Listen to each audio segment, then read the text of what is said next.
What would you do if someone told you that they could channel God? Would you follow them?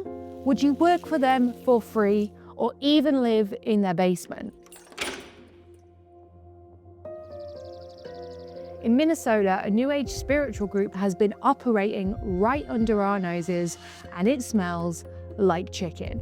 And the food truck has really been a gift from for us all. At its center is Soulaire Allerai, founder of the Bad Rooster. She's a New Age spiritual guru. She claims direct access to the divine, but for those caught in her orbit, the reality is anything but heavenly. In this episode, you're going to hear from a survivor who was drawn into Soulaire's world at just 10 years old, and she still struggles with the medical consequences of her childhood neglect to this day. I bring you this interview with Fai West.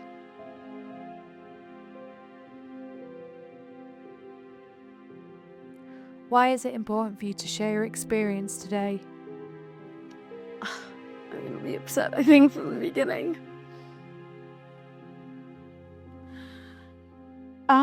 Well, first of all, it's been really difficult, obviously, to decide to share my story because it affected me when I was a child. So I feel like it's important to share because I hope that it allows, in the best case scenario, the other young people in the cult that I escaped, that hope it allows them to leave one day too, or can help trigger a chain of events that will allow them to leave and have their lives back. I believe that Soulaire and Allerai should be stopped. It's hard to be the first one in anything, you know? Yeah. There's not really any media coverage I've seen, or not extensive media coverage on this group, Soulful Journey, or I think it's been like sort of dubbed as like this food truck cult thing. Yeah. You know, There were some news stories a couple of years ago. Just how far would you follow somebody who claimed to know a path to spiritual enlightenment? For some people in the Twin Cities, that path leads through a 65-year-old Minnetonka woman. A lawsuit filed last month has put a spotlight on her and her business. The Bad Rooster, offering wings, hot sauces, and silly puns. Co-owner Soulaire Allerai calls herself the Chief Mother Clucker. I'm a life strategist, coach, you name it, I've done it. Angela attended one of the G channeling sessions in Minnetonka. This is the place where I am God. We were attacked. We have a lawyer. Our lawyers are on it. There's something veiled underneath it all, and sometimes, just when you think you can trust somebody, you can't. But I don't know if really most of the stories out there really show the level of control and abuse that was going on behind closed doors. Not that this just needs to be a trauma dump interview, but yeah, my hope has been from the very beginning for years is to just stop her so that people can have their lives back. I don't even know if those people know that they've lost their lives yet, but there's so much more out there. So yeah. Well, let's try and do that today, shall we? try a small task. You know, and we kind of have to lay the basics out of, you know, what makes it a cult, what are the bits of abuse and things like that. And I know it sounds so clinical and cold when you describe it this way, and, you know, I can feel the sort of emotion with you as well today. So yeah, I'm feeling emotional today to the audience. I'm feeling raw. So but I think that's good because it is real and it's heavy and, like,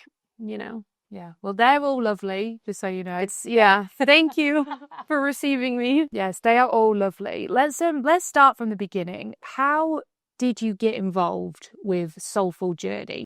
Since I was a child, it happened via my family, and there was, in my opinion, I was groomed by Allerai initially, which was Soulaire's partner, and Soulaire is sort of the leader of the Soulful Journey cult. Hi everybody, I'm Soulaire, and I am very excited to let you know that I started my first online class.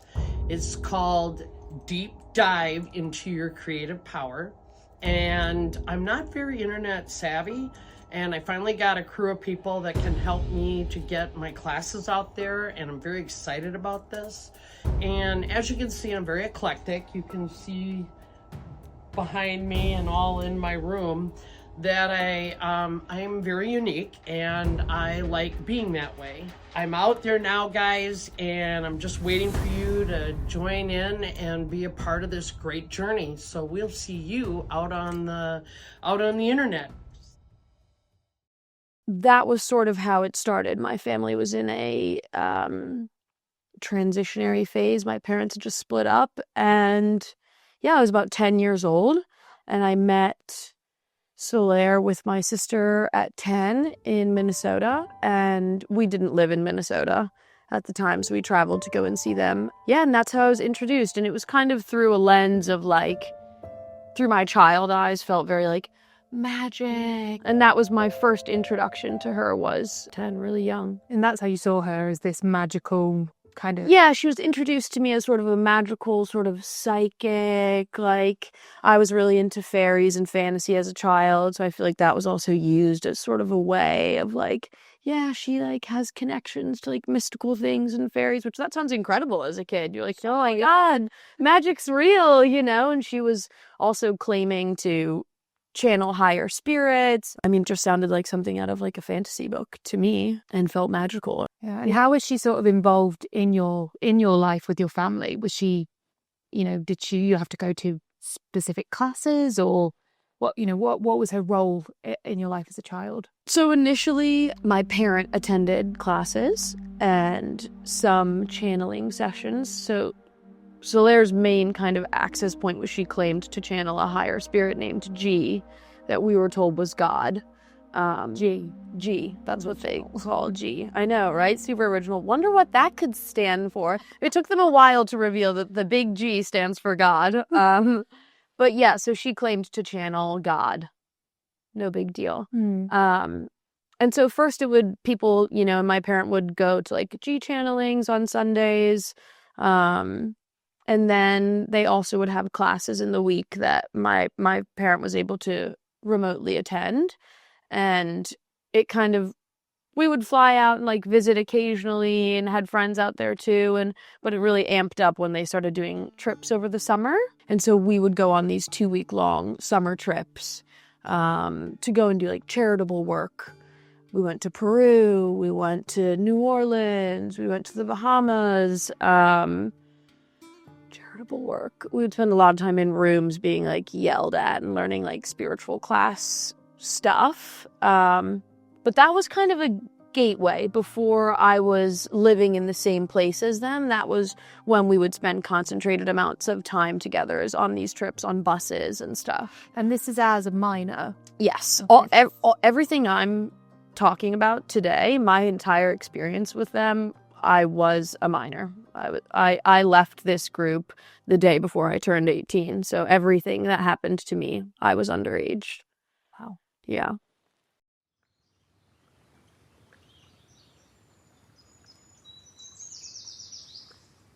So you mentioned about these little camp trips you would go on. Were you alone with her? Were the other children there alone as well? So our parents would come. Okay.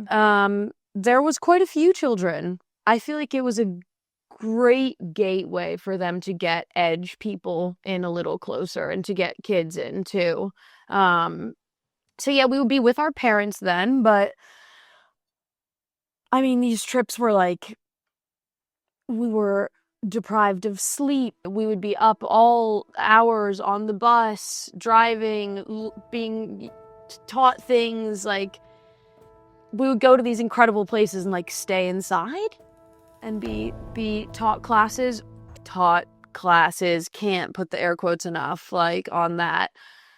Verbally berated. I don't know. To say that we were going to do charitable work is really generous to them. I think that was the guise they used. But yeah, we would be with our parents. But there was a lot of time we were separated from our parents too on these trips, where maybe all the kids would get stuck with one adult or something. Or the kids would get sent to bed early and we would go and hang out or something. Yeah, we were treated like adults in a lot of ways on these trips and expected to stay up and be in class and pay attention and participate in the activities, etc., you know. So what were the activities? Like, run me through a class. I mean, when we would go on the trips, we would be taught classes like on the bus. I mean, God, it would be hard for me to recall. It's all weird self-help shit. And, you know, very much like you create your life, all of that stuff. And we would do some activities, some like fun activities, I guess, you know, not really. I don't know. They wanted to like go to Disney once, or like we would go see some sights. Like, I don't, yeah, there weren't. They peppered them in a little They bit. peppered them in just enough to make it feel like, well, we're here for a reason.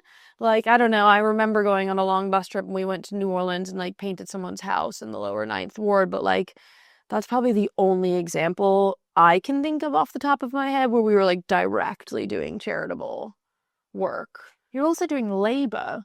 Oh my gosh, definitely like labor and a lot of like dithering about and following Soulaire on random activities. She would like to go and sort of like sell herself to people, or like she liked to do a lot of shopping. So it'd be a lot of like shopping on the trips, following her shopping. Sometimes, rarely, we were allowed to separate from her and go and do something else. Honestly, I only remember that on the first trip we ever took, which was to Peru. And when we did separate and do our own activity, like hike in Machu Picchu, one of the 7 wonders of the world, we got screamed at after for like going and doing our own thing. Like, the trips were chaotic. They were poorly planned. It was a lot of just the same shit we did in Minnesota. You can swear, it's okay. Yeah, like kind of weird spiritual stuff. It's just we were in another place, locked in a bus, locked in a hotel, like, you know, with maybe 1 or 2 activities happening. And the other adults are all a part of Soulaire's little group as well. And everyone's like chugging 5-hour energies and like staying up all night, and like, you know, it's always a lot of drama. There was, yeah. How many of you were there, as in young people? When I first joined the group, maybe in total, kids and adults, there was like 40 or 50 people at its maximum, 40-ish people at its maximum. People left over the years, but I feel like it's never dipped lower than like 30. Do you think there's still 30 there now? I know that there is. Wow. Yeah. Most of the people that were there when I joined as a child are still there, including most of the other children. When I joined, there were other kids who were like 3, no, not even 3. God, she'd like just been born, and she's still there. A lot of other young people are still there. There was in total, I think, how many kids? Maybe 11 or 12 or 13 kids at total, and 6 or 7 of them are still there. Yeah. I mean, 1 is too many, right? 1 is too many. None of us should have been there in the first place. None of us had consent in being there. And, you know, to be also born there and anyway, yeah, it's... I know there's a lot. There's a lot. There's so many things. Yeah, don't worry. You're doing so great. I want to talk to you a little bit about the time you spent under Soulaire's care. You actually lived with her. Yeah. Could you tell me a little bit about how that came about? And what your life was kind of like then? Yeah, I think this is helpful context. So, yeah, I was introduced to her when I was 10. We go on the summer trips. My parent is attending the classes remotely, and like, over the course of this like 5 years, let's call it from like 10 years old to 15, or the summer I turned 16 was when I was moved in with her. The grooming just grew increasingly, and the separation, of course, between parent and child as well, started to happen more. And in my opinion, my parent was also groomed as well. You know, we were both victims of this and in vulnerable spaces. And I was struggling. I had just been, at 15, I'd been diagnosed with severe scoliosis. So I have a double curve, and I was supposed to get a full spinal fusion, which I opted to not do and to explore other methods, back braces, blah, blah, blah, etc. So I was in a dark space. I was feeling pretty shocked by my diagnosis. I was in a lot of pain. I was depressed. What a great opportunity to target somebody. I guess somehow the solution became, why don't we move Fai out to Minnesota and she can attend this art school with her friend, and she can live with Soulaire and Allerai, or that's what Soulaire and Allerai were kind of saying. And that will help her. There's this narrative too going on of Fai's a little out of control. Her your mom can't help you, we can help you, was sort of what was being pushed. With your medical condition? Yep, medically, mentally, which I was only depressed because of what was going on medically. And that was kind of where that got pushed from, is why doesn't she come and go to this art school and change her life and we'll help her, you can't help her, to my parent. And so that was sort of what happened. And in order for me to be able to attend a high school out of state, I have to have a guardian in that state. And because of the nature of manipulation, there had been a picture being painted of me for the years leading up to this, that, like I said, I was out of control. I was depressed. I couldn't be helped. So of course, when the time comes of oh, let's move Fai out to Minnesota, well, who's she going to live with? She's so out of control. Of course, nobody wants anything to do with me. Nobody wants to help or whatever. So then it seems Soulaire and Allerai are don't worry, we'll help her. She can come live with us. It's going to be such a sacrifice, but we'll get her on the straight and narrow. That was kind of how it reads to me. Sure. And how old are you at this point? I'm 15. I turned 16 just before I moved out there. I'm 15. I'm also I can't even emphasize it enough, in the depths of being diagnosed. I'm wearing this horrible back brace for 23 hours a day. I'm hardly sleeping. I'm not eating. I'm not good. I don't even really remember making the choice. I remember applying to this art school, getting in, and it being well, that's what's happening. I'm going to go. And then the next thing you know, I was moving in with Soulaire and Allerai. And Allerai became my guardian. So that was how I ended up living with them. And so I lived in their spare room, is generous. I lived in their basement office, basement closet, with another young woman who I think was 18 or 19, and we shared bunk beds. In a basement? In a basement. Not even in the basement. They had a whole large basement. There was a tiny room, smaller than their laundry room, with glass doors, too. They put blinds on it. Oh, thank God. Glass closet doors, and we lived in that tiny room because Soulaire needed the basement to set up all of her Legos and dolls. I see. So did you know that this is kind of what you were walking into? Was it a surprise to you? How did you feel when you got there?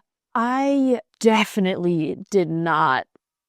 I don't think that's what I don't remember feeling clear on that's what I was signing up for. I kind of felt yes, this shiny thing. I want to go to this art school. I'm going to go on this adventure. My best friend was going to be there.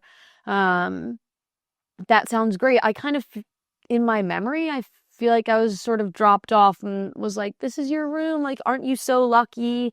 These people are going to take care of you. You're so lucky that somebody is going to let you live with them and is going to help you. And aren't you lucky to have somewhere to sleep and to go to this place? And no, it's definitely not what I thought I signed up for. I didn't know I was going to be, maybe I did know I was going to share bunk beds. I didn't did not expect to be living in a closet and have 3 drawers to store all of my stuff in, and sharing a bunk bed with another sleep-deprived person, you know, who was also depressed and deeply struggling. And to make matters worse, in my first year living there, because I lived there for 2 years, the basement flooded that I was living in, and we were no longer able to stay in the basement. So for 6 months, whilst living there in that first year of school through the winter, we didn't even have a bedroom. I slept on the floor of their living room. Oh my God. On like couch cushions with this other young woman sleeping on the couch with our shit in the garage in like -20 degrees. We would go out and get our stuff every morning. Like, no, it was not what I signed up for. There is a pattern of young women being targeted by her and her moving them into her home. And I know the cycle of abuse has only worsened because I've spoken to other victims that have left since. And I know it only amped up after I left. If anything, I probably made things worse for the women after me because of the way I tried to fight back too. Sometimes it has to get worse before it gets better, truly. And I think not in terms of what happens to them, but, you know, you're here today speaking now, and maybe some of those people will see this and they will join you, you know. I hope that they do see it. And I hope that at the very least they listen through and store it somewhere in their brain. I always wonder how someone can get away with something like that. But she's very clever, isn't she, with some of the things. And one of the things you told me that shocked me was that you had your name changed. Yeah. Which, not legally changed, just surface level changed. Yeah. How old were you when that happened? Which is something I still struggle with now in relation to my identity, because my legal name is Gretchen and I still go by Fai.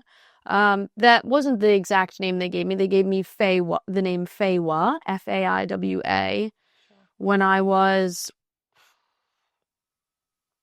young. It was well before I moved there. I must have been like 12. So it's ingrained in you. You've got the new identity when you're very young that's been given to you by your abuser, essentially. Yeah, and not just that, but in addition to them saying, here's the name of, like, they give it to you and they say, this is the name of your higher self, your God self. But not only that, your given name, your human name is what they call it. So Gretchen is bad. That's the bad parts of you. That's the human parts of you. That's the negative parts that you don't want to connect with. And anytime someone calls you that name, it puts you back in that place further from your higher self. So not only are you given a new identity, you are pushed to separate from who you are in every sense. It's not just here's another name, it's here's your correct name.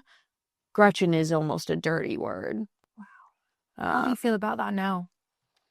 I mean, complicated.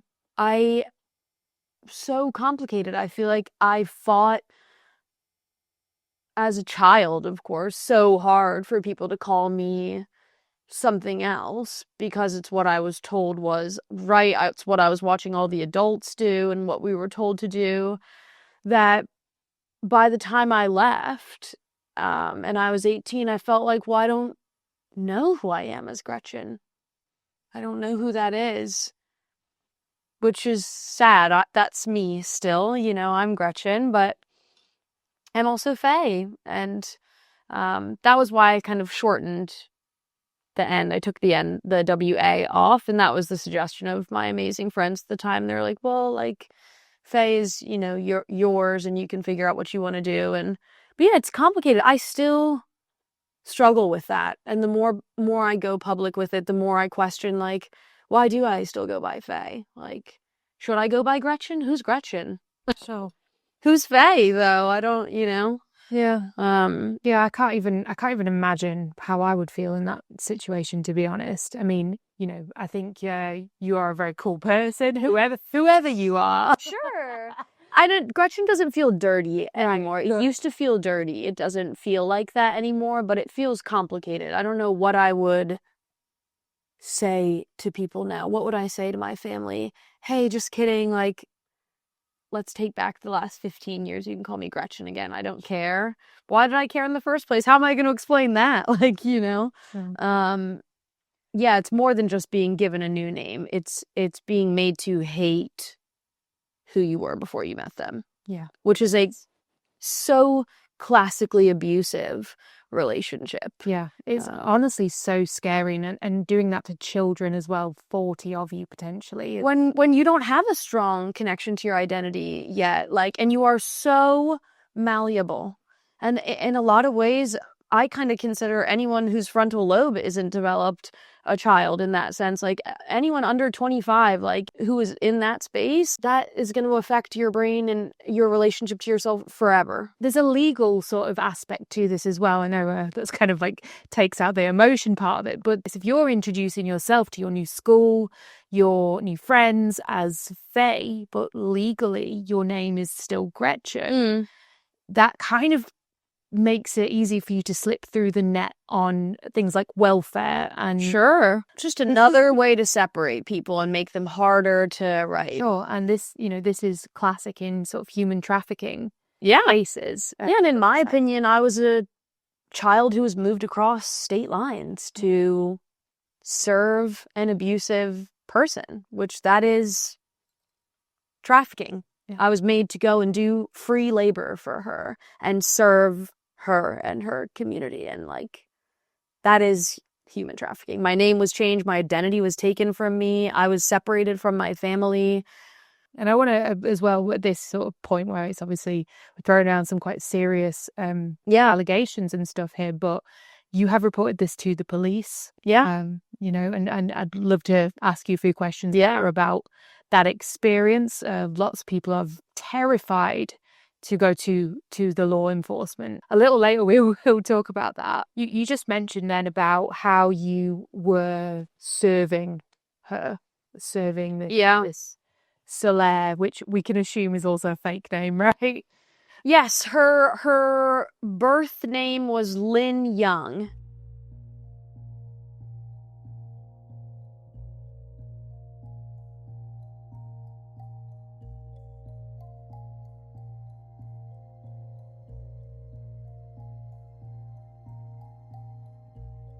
Several people have been sharing with people outside the community their origination names. That's all fine and good, but you are expecting Solon, Soulbry, whoever is in, to get spiritual names for people not on the journey. And today, 2 people were prompted to ask for it during their readings with Solon in Bella Luna. This is not okay, as they are already getting a very discounted reading and expecting free names on top of it because it is impossible to get the name during a reading. It requires research and conversation with OTLC, so there is an incredible amount of energy and time spent in getting this information, at least 15 to 20 minutes. To expect that name for free is not honoring the body and comes from a place of lack. Going forward, the only people who will be given their origination names are those that regularly come to class, or if the body offers it up. If you're going to share your origination name with others, be accountable. If you have to say where you got it, just say your spiritual teacher. If they desire theirs, it is a $50 fee. This is something that Lyra has shared before, so is not new information.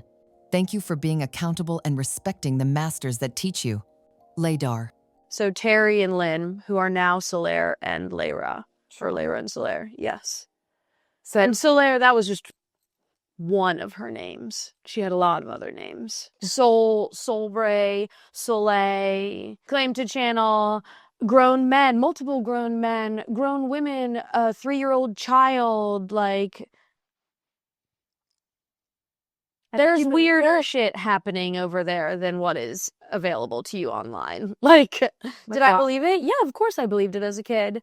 Because, again, as a kid, you're like, you think magic's real. You think the tooth fairy is real. You think Santa's real. Like, you don't know that magic is fake. And more than that, you are, as children, we look to the adults in our life, be it your parent, your guardian, any adult in your life. You look to them to follow their lead. That's how you learn anything as a kid, as a toddler, as a baby. Like, we reflect the adults and the guidance around us, and like every adult around us, we're, you know, 10 kids. We have 30, 40 adults around us being like, this is God. This is a channel of like a higher power. Like, of course we believed it. Yeah. Like, absolutely, I believed it. For years after I left, I still believed that she maybe had multiple personality disorder. And that was how I was trying to justify what was going on. Only really until recently, thank you to some of the other people who have left, have I come around to the idea that she probably doesn't even have multiple personality disorder. It's just she's psycho. Literally psycho. Yeah. I mean, she's definitely a psycho narcissist. I don't know what she's crazy in a medical sense. Sure. For sure. I don't know if psycho, I don't know what the right word is. She's not well mentally, and I don't think it's multiple personality disorder. I think she knows what she's doing. She knows what she's doing, and so does her partner. So does Lara. They know what they're doing. You didn't know what you were getting, which personality you're getting. Are you going to get screamed at, or is it going to be a 3-year-old who's going to like cry and want to play with you? Like, also that's so fucking creepy too. Yeah. And can you kind of talk me through what a day with her might look like? I mean, depends on the day, but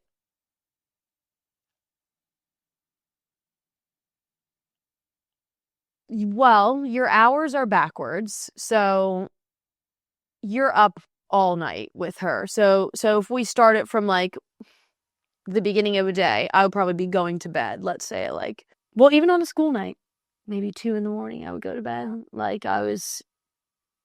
if I was allowed to leave.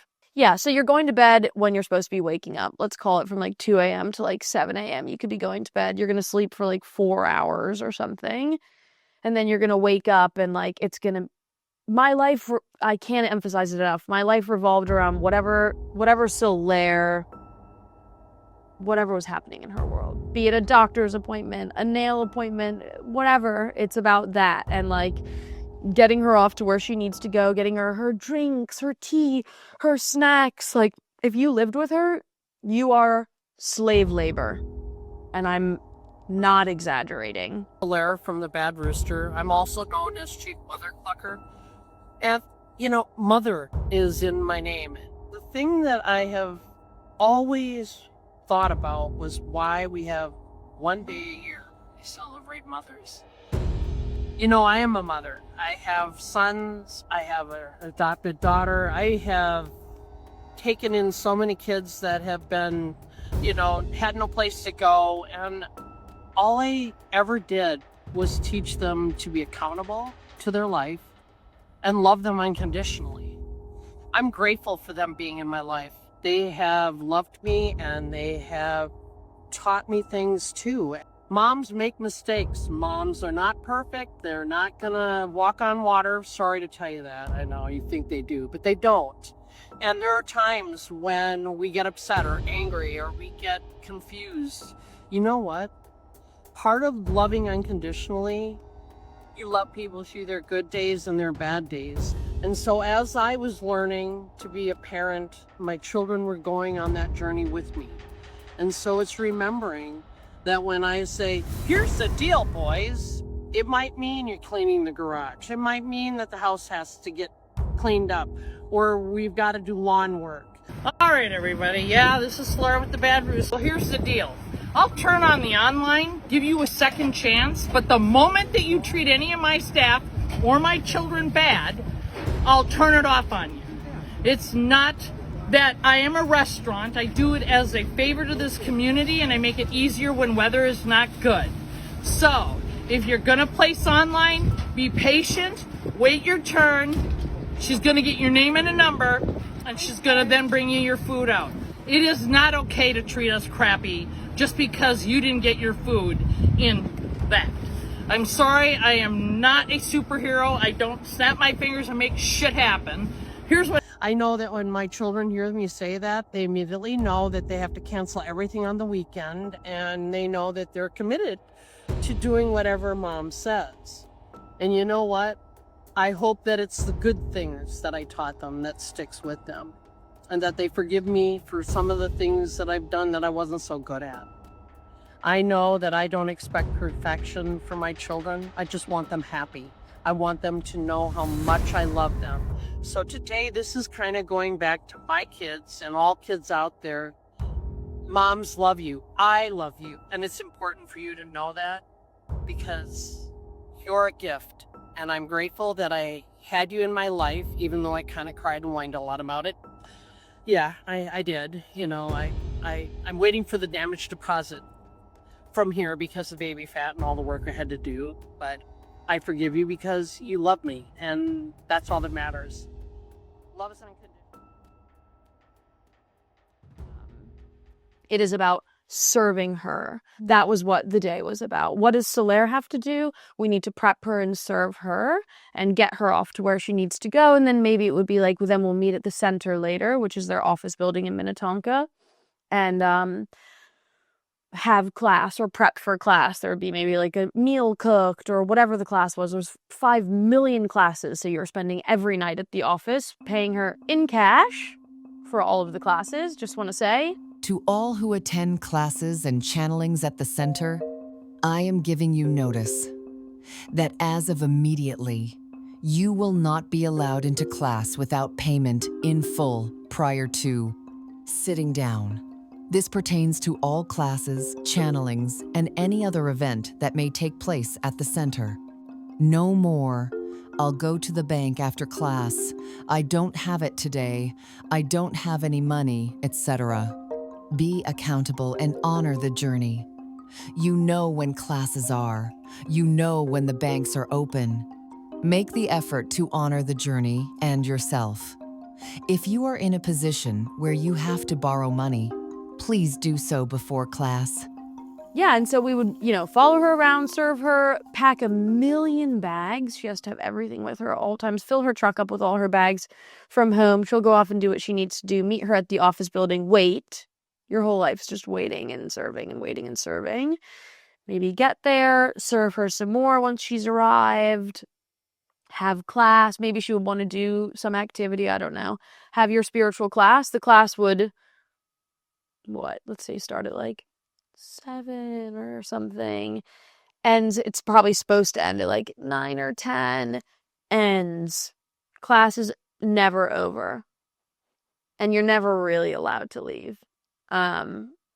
Maybe class would be like over, but then you stay because she doesn't really doesn't feel like you're supposed to leave, and people would get in trouble for leaving or judged for leaving and going home. God forbid you have school in the morning, homework, work, a partner, children.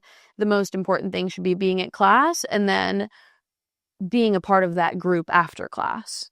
The inner circle, where you get more info, more whatever. And so class would end and then class would keep going until 2, 3, 4, 5 in the morning. And then you can you pack all her shit up, load it into her car, and then you get to go home.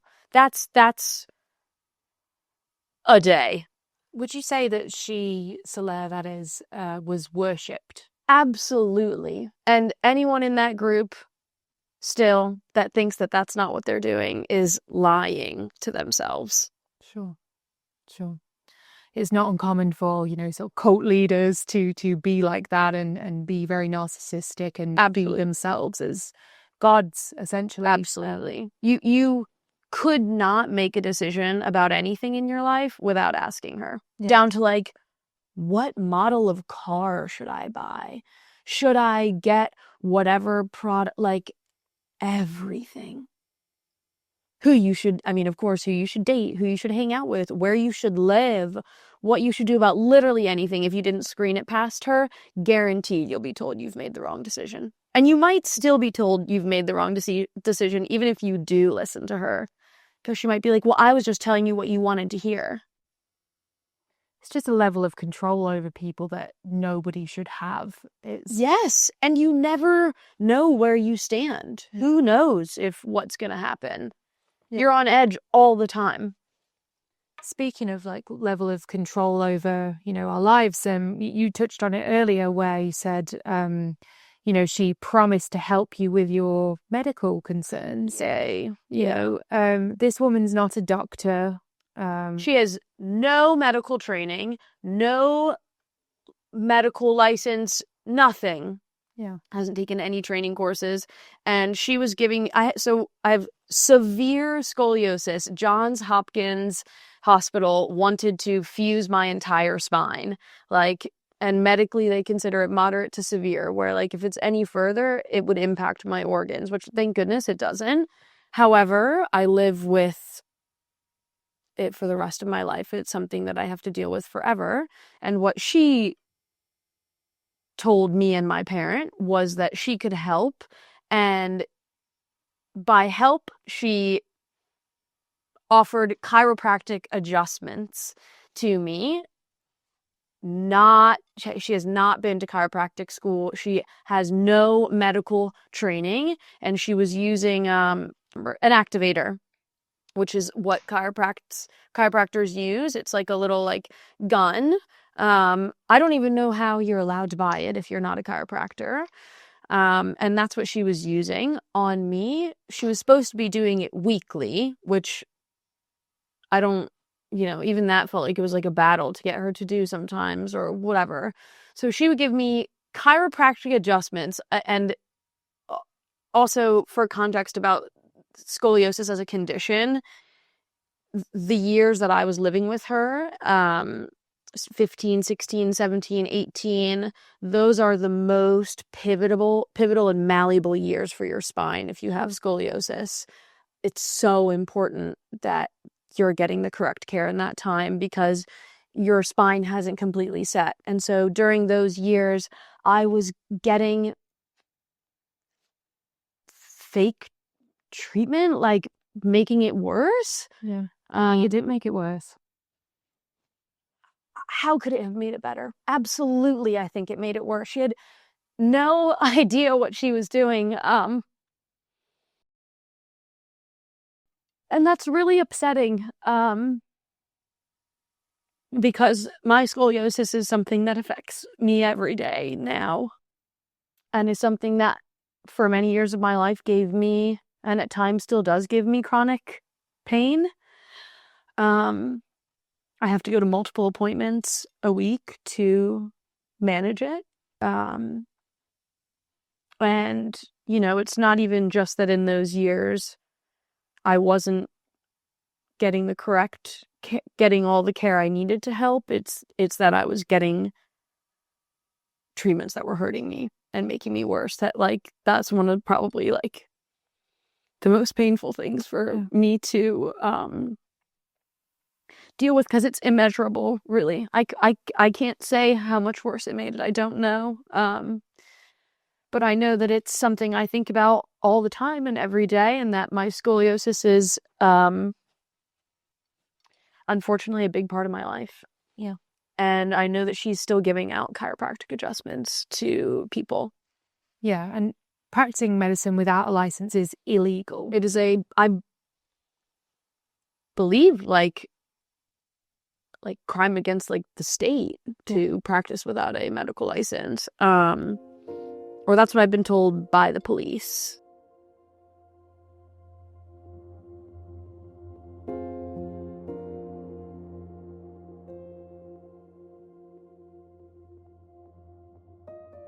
Yeah, I was getting chiropractic adjustments from her, and that obviously made my scoliosis much worse. In addition to that, I was not, as I mentioned before, given a proper place to sleep for many months.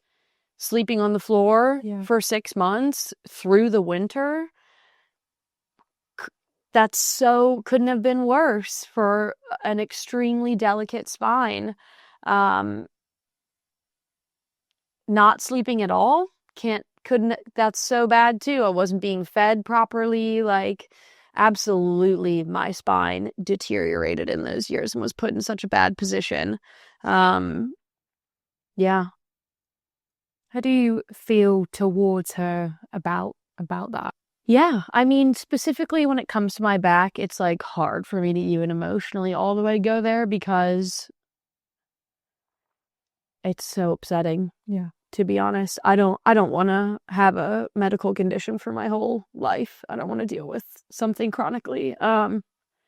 And to accept that my chronic condition was exacerbated and made even worse by someone who abused me as a child, when I was being told it was helping, is honestly infuriating and like should be reason enough for everyone to be pissed and want to stop her. Like, and who knows what the other young people, what they might have going on with them that she's also trying to treat them for. And like, my time there also led to a multitude of other medical conditions. My jaw locked shut because I slept on the floor and in dog beds because I was so sleep deprived. I wasn't allowed to go home. Like, my jaw locked shut for 6 months. I was in physical therapy and unable to eat normally. My jaw has never been the same since. Yeah. Like, my spine's not been the same. My jaw's not been the same. I experienced severe depression, like malnutrition. I was put on multiple antidepressants. It didn't just exasperate what was already wrong with me. It gave me more health problems living with her. That's what makes me the most angry, is that it's happened to me and it's still happening. Yeah. And I know that after I left, it happened to 5 other young women and young men. And it just got worse after I left. It just got worse. Like, thank God they didn't have cell phone trackers back when I was there. Because, you know, it just, again, everything has amped up. And it's not just me. It's everyone who's still there, who's just dealt with how much worse it's gotten to. And you can't measure the damage. Yeah. Let's talk about your sort of contact with the outside kind of world, right? You went to this art school, correct? Mm-hmm. Now, other people there, they're not in this group, right? No. So do they know what's happening with you? Have you got a friend to confide in? Internally, it didn't take me that long as a human being and a young woman to recognize that this wasn't really the situation I wanted to be in, because I'm a social butterfly. It didn't strike me as normal that I wasn't allowed to have, the whole first year I lived with them, I wasn't allowed to have sleepovers, wasn't allowed to go hang out with friends, wasn't allowed to date anybody. So in the first year, I feel like it was kind of like covert. I was just trying to figure out, like, this is, I guess, what I'm supposed to, I don't know. I didn't really have anybody in the first year that I was confiding in, and they were super controlling. And then, I don't know, by the time it was my senior year, like, I mean, my teachers could recognize that, like, something wasn't okay. I was so obviously sleep deprived and would sleep through every class to the point of like almost failing, and would sleep in between classes in the library. Like, I was struggling, and they could obviously see that. I think, again, it made it complicated that I'm out of state. I have a guardianship. Who do we contact? And then if they contacted my guardian, I would get in trouble. I think eventually a teacher expressed enough concern that, like, I was allowed to leave after class by 2 a.m. and drive myself home, which, where they lived, I had an hour commute to school too. So, you know, I'm still at best getting less than 6 hours of sleep a night. By my senior year, people definitely recognized that something was not right. I don't think I wanted to hide that things were wrong either. And really, if it were not for that school and the people that I met there, I don't think that I would be alive. Really, honestly, I think that I would have had a successful attempt on my life. And without those people, I don't know where I would be. So my senior year, my friends are the reason really that I left. I had one incredible friend that I moved in with right after I left the cult. And I spoke, not at great extent, but to some extent, with her and her parents in the months leading up to my 18th birthday. And they said to me, like, this isn't normal, and like, you can't move in with us before because we don't want to be like done for kidnapping. But as soon as you're 18, you can come and stay here. It's good. Like, no, this isn't okay. And I had one, their daughter is who said to me, like, this sounds like a cult. And I know it still gives me goosebumps. I remember having that conversation with her in her bedroom and me being like, ooh, let's put that one away. Oh, had you seen anything about cults or anything at that point? Yes. Well, it all kind of, in my mind, feels like it happened at the same sort of time. My whole senior year, I felt like I was covert from them. You know, I was trying to like, under the radar, trying to get out of there. Yeah, I was trying to make an exit plan, essentially. Because also I stayed there the summer in between, which I don't remember that being something that was the plan. I thought I would go and like have some freedom over the summer. Like, no. So yeah, I felt pretty covert my senior year, and there was definitely a lot of like lying going on so that I could try to like make some plans, be some friends. Like, how am I gonna, what's the exit strategy here? My parents across the country, I'm alone here. What am I doing? And all around this sort of time, where it was starting to occur to me, this isn't okay. This feels wrong. I should be allowed to have friends. I should be allowed to date. I should be allowed to do extra curricular activities. With my lovely group of friends, we went to a bookstore one day and I found a book called Going Clear, which is about Scientology. Wow. Yep. Oh, well. And I still have it. And that like did something. Like I said, I had already recognized this wasn't right. Something was wrong. I'm not safe. I need to get out of here, but also I have to keep playing this game to stay safe too. And I read the book. I don't even think I read much of the book. I read the first chapter of the book, I think. And whatever it said in the book, I couldn't tell you what it said now. I remember immediately thinking, wow, this sounds so much like our group. And they must have referred to it as a cult or something in that first chapter. And I remember a few days after, sometimes Soulaire and Lara would drive me to school in their truck. I was in the backseat of their truck, and I said, oh, I got this book at the bookstore. I've been reading it. It's been really... Why I said any of this, I don't know. Clearly, I hadn't, though, put it all together, you know? And I said, it's on Scientology. It's really interesting. The first chapter, like, kind of sounds like us. It kind of like reminds me of us. I don't know if I said the words like, but they call them a cult or something, but I think there was some sort of like conversation to that effect. And I remember saying it reminds me of us.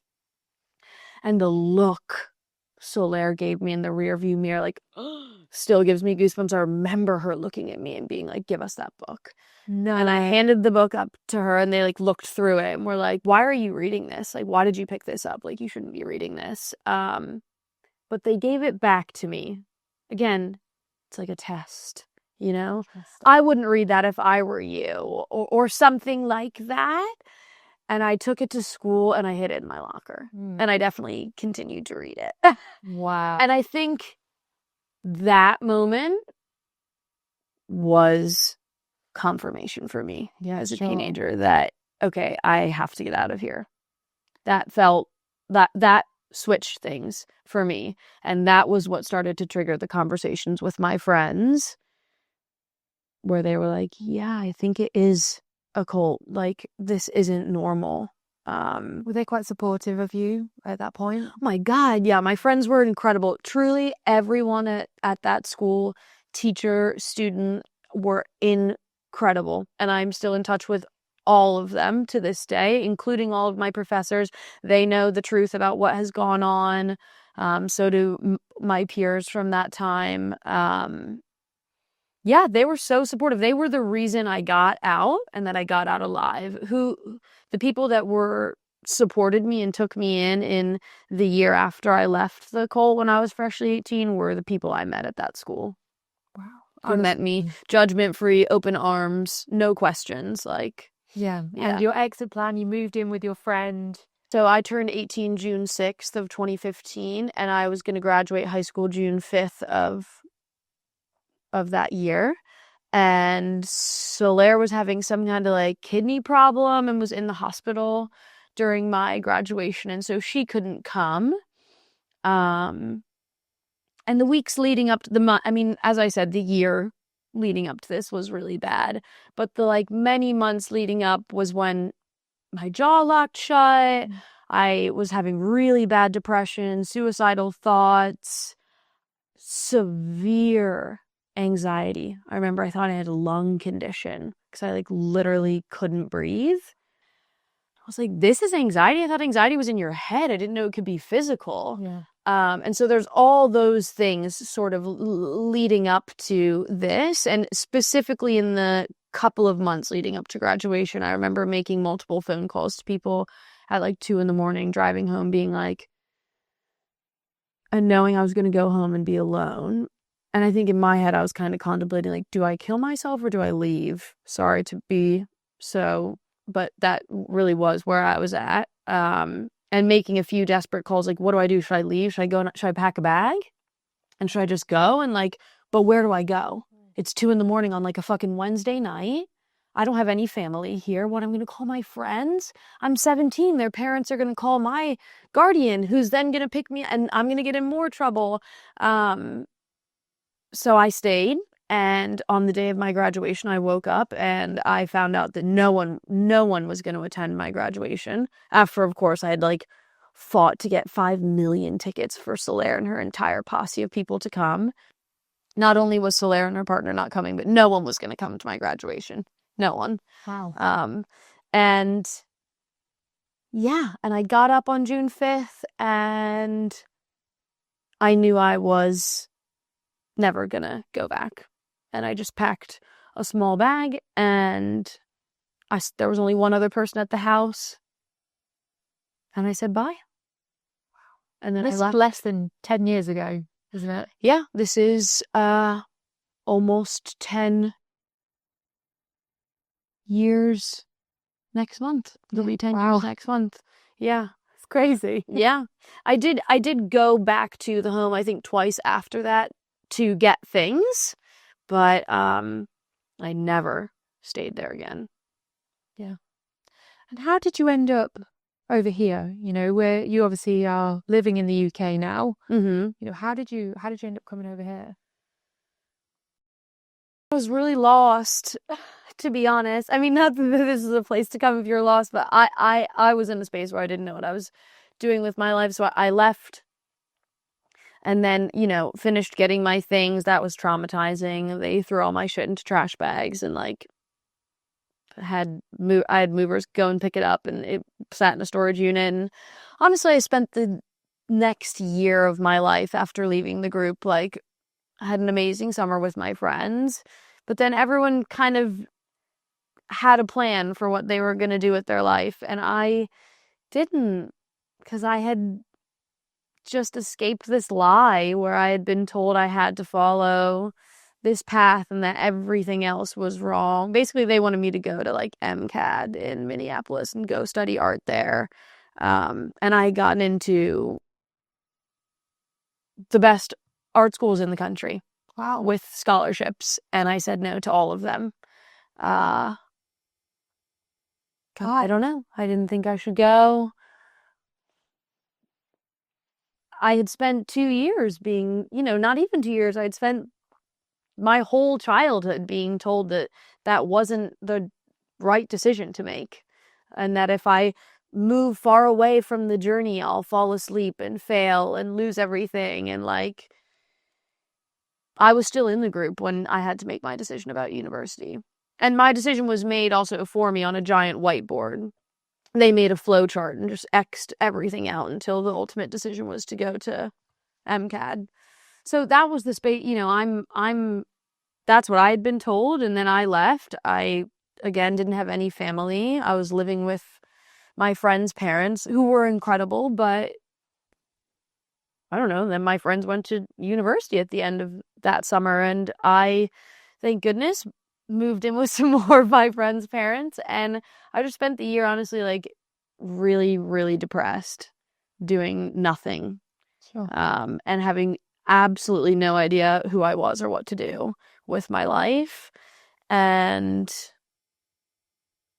Central St. Martin's in London had always been like a dream I had had since I was like 10, like really early. And yeah, and I don't know, I guess I remember that in the UK they do foundation years, which are 1-year programs, which they don't have in America. And I thought, you know, why don't I just do 1 year, since like clearly I'm stressed about committing to like $200K tuition here. I'll try 1 year somewhere else, and if I hate it, then I'll just leave. And so then I got into the 1-year foundation program, and I went, and then I have been here ever since. I think in a lot of ways I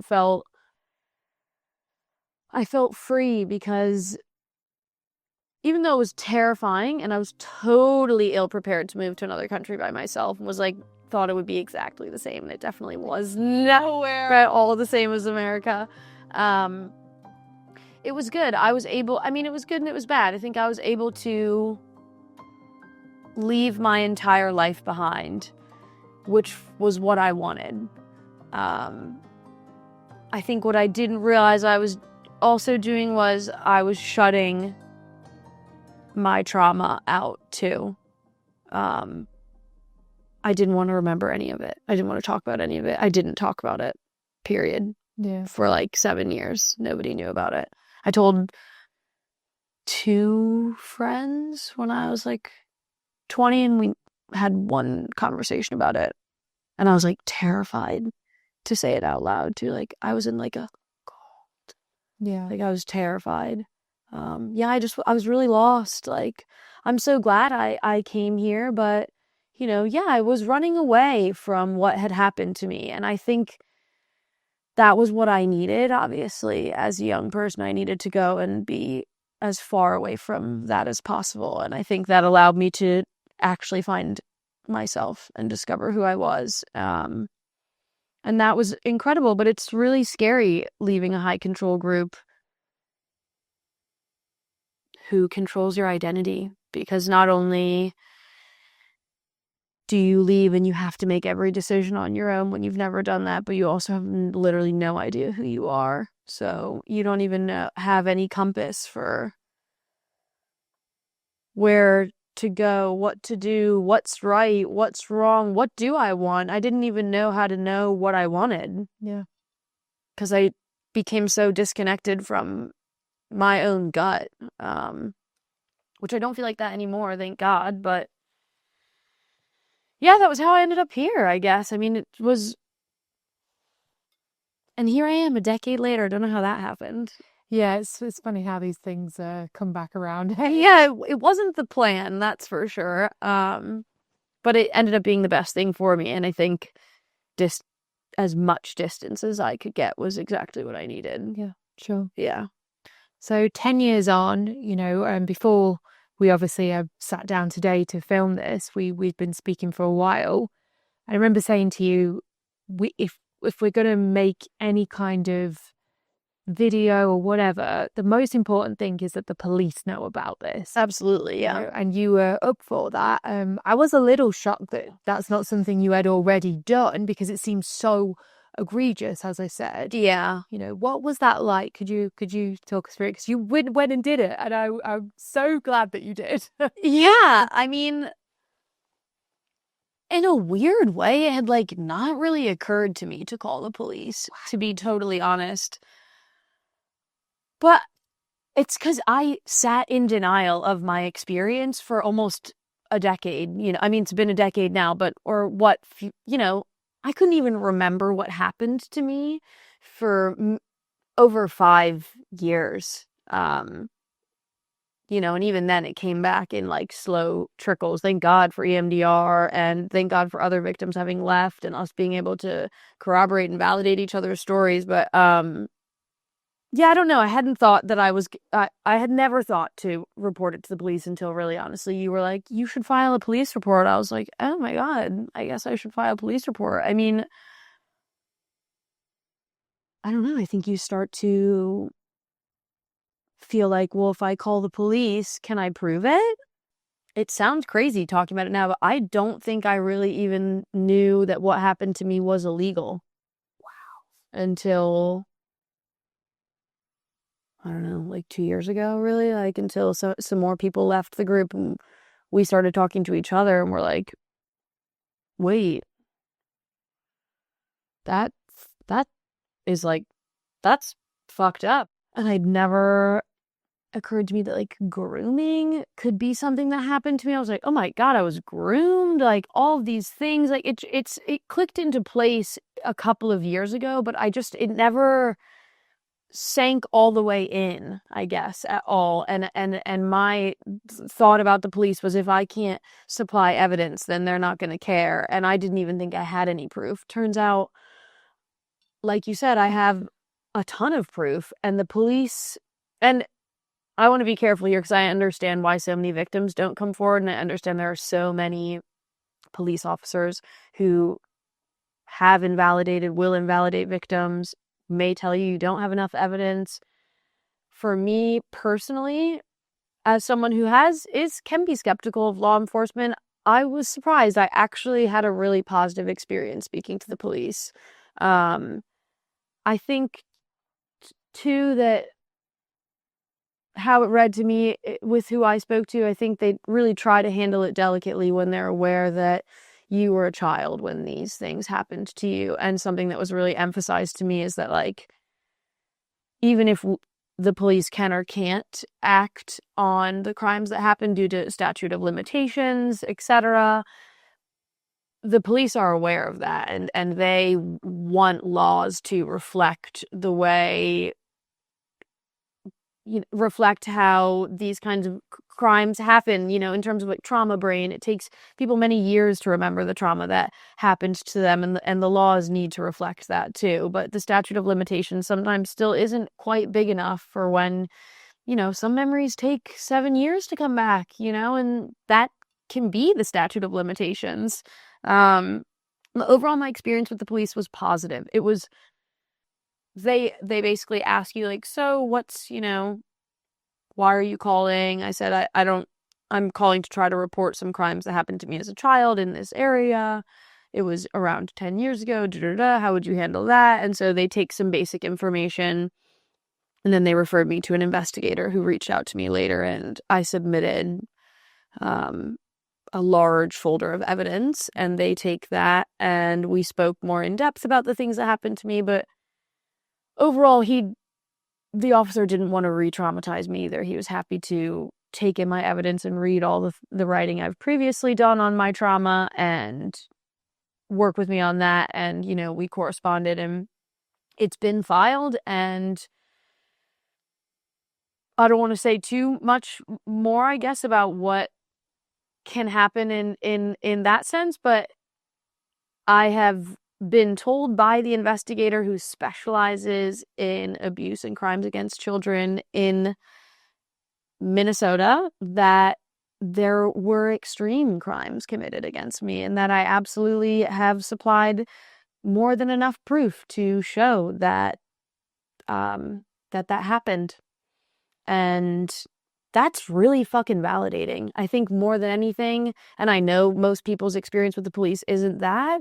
For me, it was like some of the biggest validation I've received. To have a totally emotionally removed adult hear what I have to say, look at what I physically have, and say, yeah, this is more than enough. Like, beyond a shadow of a doubt, you can prove this crime, this crime, this crime, and this crime. Yeah. And take action on some of them. It made me feel like, you know what? No matter what happens, I know that was real. And no matter how much evidence I have, I know what happened to me was wrong.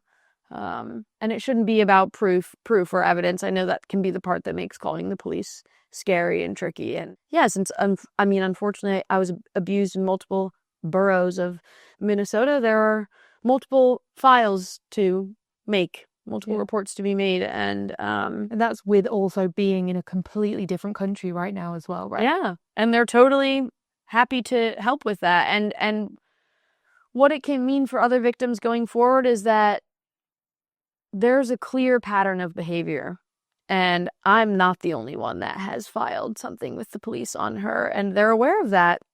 The police are very aware of what is going on there.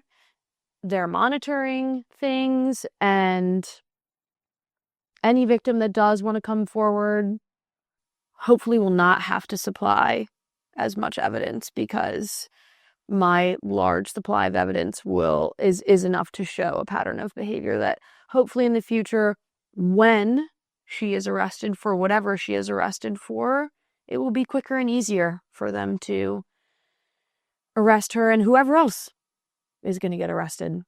Or that's my hope, or whatever needs to happen to stop them. Her and Lyra, because the police reports about both of them. Yeah. Because that's who they both committed crimes against me. And Lyra is the guardian that would be held accountable as well for the neglect, because she was put in charge of me. So yeah. With a group like this, they can be quite vicious in retaliation of sort of public speaking about this group. Should we be worried about? It's like what should we be? I feel zero fear of them. Right. I'm really not afraid. Zero fear. You don't fucking scare me at all. At all. Great. I'm like ready to go. I don't feel afraid. Have they tried to have people like follow you or to disrupt your life in any way? Like, I mean, it's good I'm in another country. They have sued people. They tried to sue a fellow victim for $1 million. $1 million. I'm pretty sure that's correct. We can check. And they were unsuccessful. The judge threw the case out. They sued her because she was calling them a cult, which they are a cult. And I wrote an affidavit in support of that, as well as many other victims. And the judge threw it out because that's freedom of speech. It is a cult. I'm allowed to say that if I want to. That was my experience. And in my opinion, it was a cult. And not just in my opinion, in like everyone's opinion, except for those 35 people's opinion, it's a cult. Like, or it's a spiritually abusive group. No, I'm not afraid of them. Yes, they've tried to sue people. Yes, they've tried to scare people. I don't give a shit. Well, I'm not scared either. For the record. Don't let the fear rule your life, because also that is what rules your whole life when you're there. You're too afraid to do anything, so you're just stuck. And there's more to life outside of her silly office building and little overcrowded house. And there's us. We're all here. And we believe you, and we want to help you, and we love you, and it will be okay. I'm more than okay. I'm great. Like, the worst part about me is what I've been through. That's the worst part is dealing with the trauma. But the longer you stay, you're just giving yourself more trauma. Yeah. Talk to me a little bit about, what your life is like now. You're an artist still, right? I'm an artist. I have friends. I have a partner. I go do stuff. Yeah, I have a really full life. I mean, not that it's without struggle. I mean, any life is with its difficulties, but I'm free. You sleep in a bed? I sleep in a bed. I have my own apartment. I have a dog. I have a beautiful life. And that was by my making. And yes, it was scary to make every choice along the way. And I made lots of mistakes too, but they were my mistakes and they were my successes. They weren't my mistakes and Soulaire's successes. Everything was mine, and I'm okay with that. And good things happened to me, bad things happened to me, and those bad things weren't my fault and the good things were my fault. That's, life is so big. The world is so big. And I am so grateful to have left and have discovered who I am. But yeah, I'm happy. I'm an artist. I work in the arts. I'm creative. I have an incredible group of friends and family that believe me and support me and love me, and I'm celebrated for exactly who I am, the way that I am. I don't have to change me or follow a strict set of rules. I can make my own decisions, and the people around me love me for that. And that's what's taken. Your autonomy is completely taken from you in the group.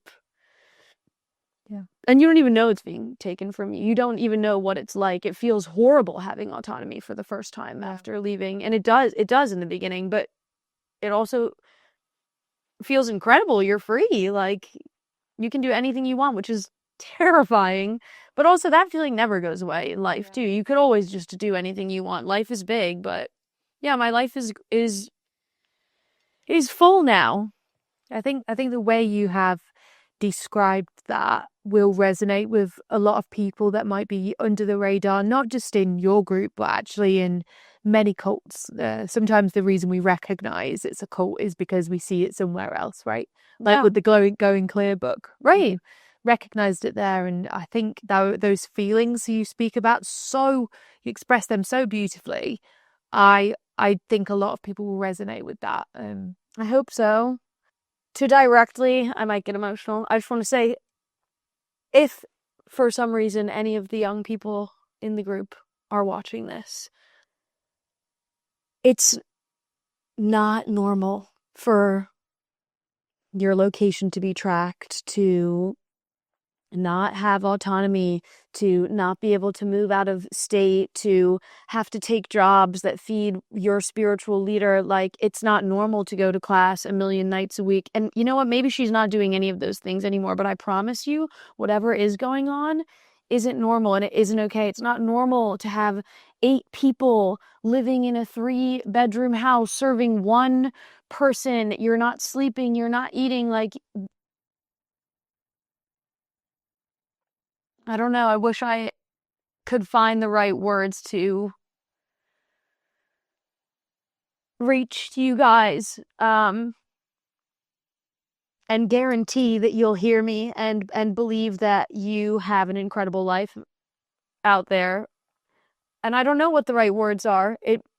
You have to want to leave, but I promise you what you're experiencing isn't right. And there are so many people out here who do actually love you unconditionally. And I see you, and we're here. And please don't wait another 10 years to claim your life. Do not give her your best years. You have so much to touch and feel and experience in this world and discover, and it's going to be so huge and beautiful.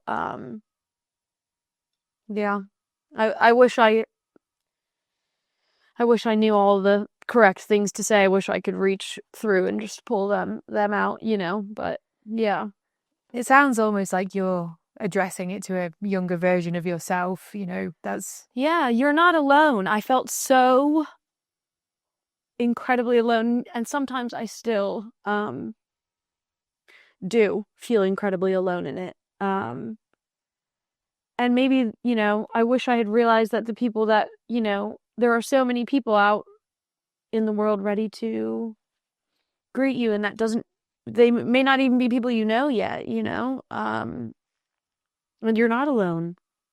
I maybe was a little bit more alone when I left because nobody really had left, but so many of us have left now that any victims that come forward now have a community of survivors here to greet them and support them. And all of the victims that have left since also left in the middle of the night or just never went back. And the complicated part about being a young person and leaving is that, as maybe you can relate, you're leaving, you may be leaving your family, your actual biological family behind. And that's really scary, because that almost guarantees you feel like you're making the wrong decision. Why would I make a decision and abandon my family? I think it's hardwired into us on a evolutionary level. Don't leave the pack, right? There's not a sort of catch-all for this kind of thing. I'll certainly have some links and things like that for anybody that is looking for additional support down in the description of this video. But, I'm not a mental health professional or any sort of legal counsel either. So Please take that with a pinch of salt. As always, my email address is open to specifically anyone in my group. Like, you guys could reach out to any of us that have left. And I know I can speak on behalf of everyone that has left our group that all of those people would pick up your call and want to help you. I promise. And these people you're talking to, you likely know them, correct? You know them already, like you know who they are. I grew up with them. Wow. Yeah. They helped raise me. I helped raise them. Like, I know them all. Yeah. I'm specifically speaking to the children in the group. And the people that were there with me and were young. I hope, anyone leaves, but specifically to those young people, like, yeah, any young person in any high control group or in an abusive relationship, like, if you recognize your experience and what we're talking about, leave. It's not right. That's not love. That's not community. That's not spirituality. That's not religion. It's control.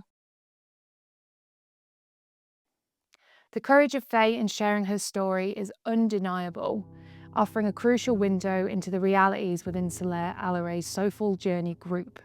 But her experience is just one piece of a much larger unsettling puzzle. To truly understand the full scope of this operation, make sure you also watch my in-depth interview with Katie, who sheds light on the alleged financial exploitation of members of this cult. Everybody who works on the food truck is part of Soulful Journey. And which they allow someone who wasn't involved to work there. If someone hands their CV in, I'm looking for a job, would that not be something that ever happened? I remember many people wanting to join the team, and it was out of the question. And I know for at least the first couple of years, none of the employees were being paid. Nothing. So, they said, we've got to wait until the business is profitable, yada, yada, yada. And then eventually... If this video impacted you, please give it a like, share it with someone who needs to see it, and subscribe to my channel for more investigative content like this. Thank you to all the members who support this channel every month. Your support is so appreciated, and thank you everyone for watching. You can click on the screen somewhere now to watch the next video if it is out. If it is not, you can watch something that has been recommended just for you. Thank you very much.